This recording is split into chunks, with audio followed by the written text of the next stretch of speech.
mararie Afrika.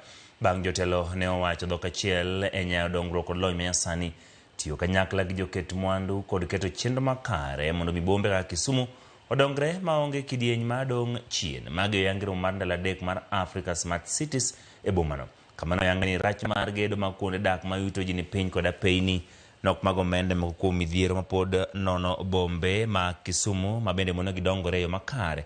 Jotelo ne ojiw mondo omi oket chike kod lai makare, jiwo arita kwe, bero teyni e bombe mondo oywa kendo lom joket mwandu.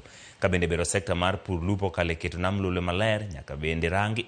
Gavana Anyang' Nyong'o ne otielo dwaro mantie ne jokanyo e sectors duto mondo makre ka gitiyo kanyakla gi oganda modak e bombego, kowacho ni dwarore mondo mitend pinje Afrika oket maine bero kuonde dak mayuto ji ni piny kaka yor bero bombego.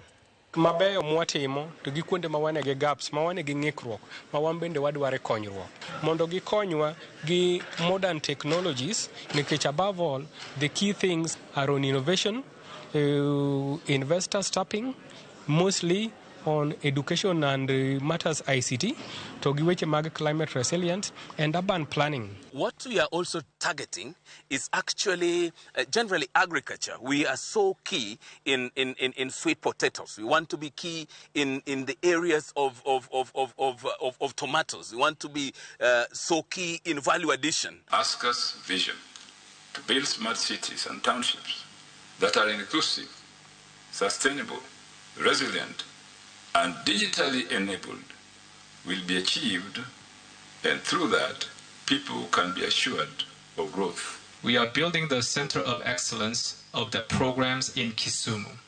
So Kisumu will naturally become the tech hub to help a lot of townships and a lot of cities in Kenya and Uganda, Tanzania, Burundi, and Rwanda.